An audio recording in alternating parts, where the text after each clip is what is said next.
Next up, we're going to talk about is the chromosomal theory of inheritance. The chromosomal theory of inheritance was given by Sutton and Boveri, but the verification of this theory was given by Thomas Hunt Morgan.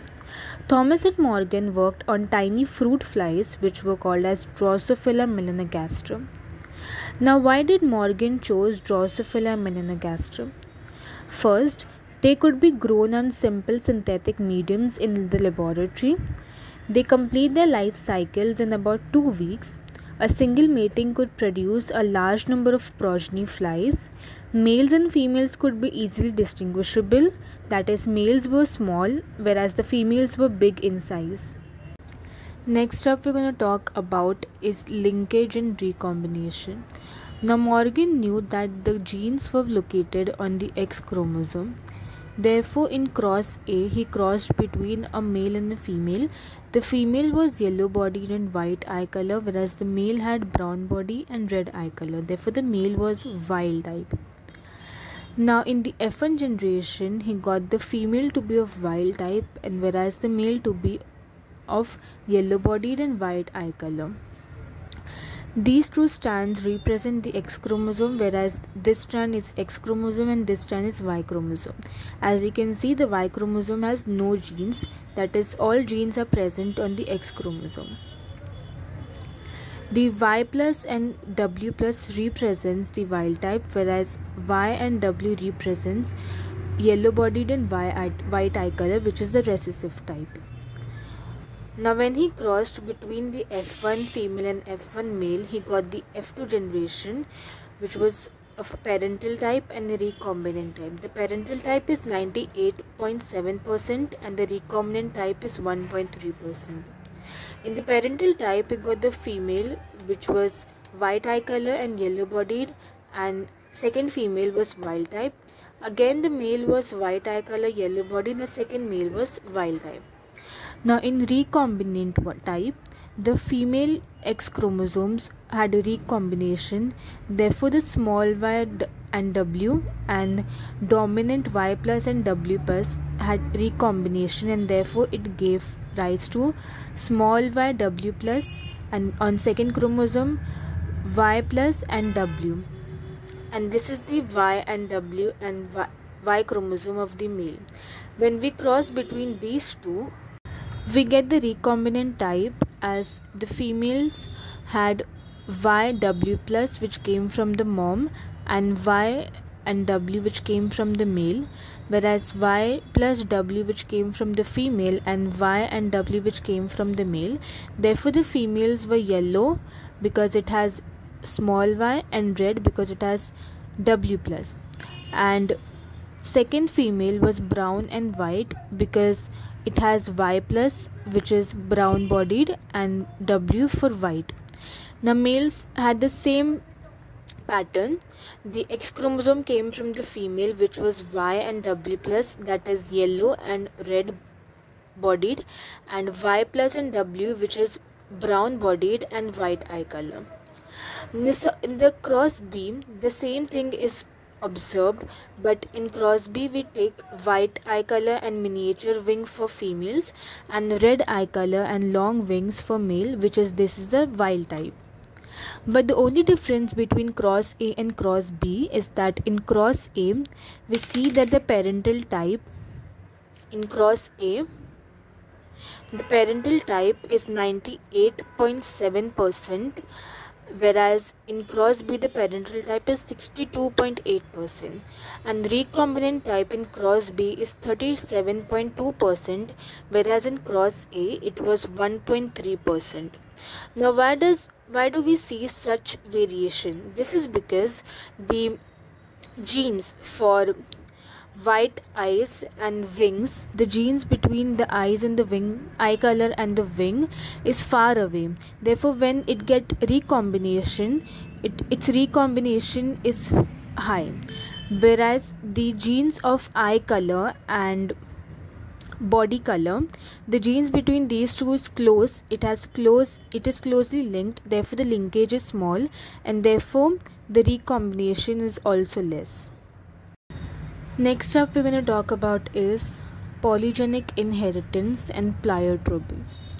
Now, in polygenic inheritance, we see that traits are controlled by two or more genes. Now we see a variety of differences. For example, in human heights, we see there are different ranges of human heights. Second example is human skin color. There are different ranges of skin color. Some are dark, whereas some are light, and there are some people who have a intermediate skin color. Now, alleles which control the skin color, for example, we say allele A, B, C are dominant, whereas small a, small b, and small c are recessive.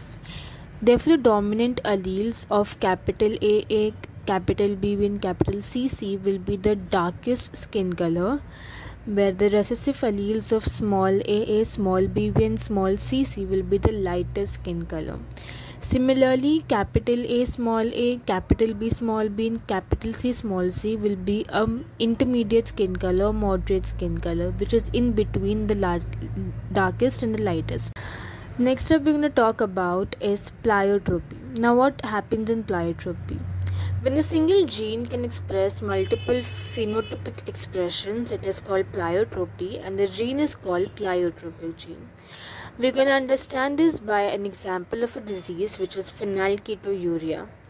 In our body, phenylalanine is converted into tyrosine with the help of an enzyme which is called phenylalanine hydroxylase.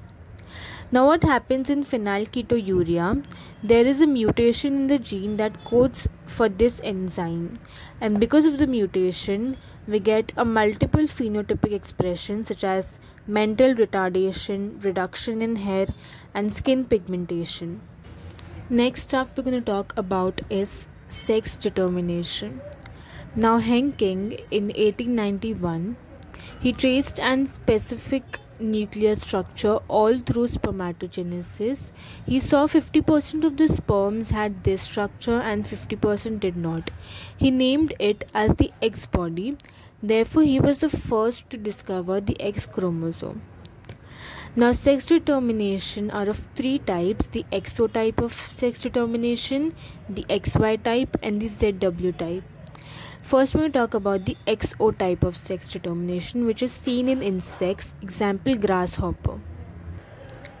So in grasshopper, the males have 44 plus X chromosomes and the females have 44 plus XX chromosomes. Here you can see the male lacks one chromosome.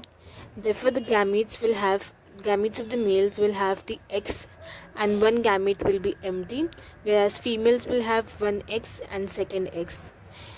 Therefore, the males will be formed with X and without a gamete, and females will be formed with XX. Therefore, males have one chromosome missing, and therefore males are heterogamety. Next up we're going to talk about is the XY type, which is seen in humans and Drosophila melanogaster. The males have the 44 plus XY chromosomes, whereas females have 44 plus XX chromosomes. Therefore, the gametes of the males will be X and Y, and therefore females will be X and X.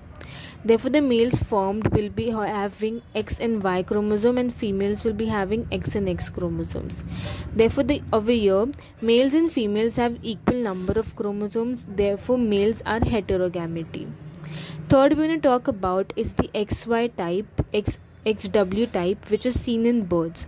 Over here, the males have 44 plus ZZ chromosomes and the females have 44 plus ZW chromosomes. Therefore, the male's gamete will be Z and Z and females will be Z and W. Therefore, the males formed from this crossing over will be ZZ for males and ZW for females. Over here also the males and females have equal number of chromosomes, but females heterogamety is seen. Next up we're gonna see is sex determination in honeybee. In honeybee, females are of two types. One is the queen and the second one is worker, which is sterile, and males are drone. The females have 32 chromosomes, whereas males have half of it, which is 16 chromosomes. Therefore, for gamete formation, females have to do meiosis to form 16 chromosomes and males have to do mitosis to form 16 chromosomes. When these gametes combine, there will be a female born with 36 chromosomes. But how does a male drone is produced? The males are formed without fertilization, which is called parthenogenesis. Therefore, there will be no meeting of sperm with the egg. The egg will develop and form a male.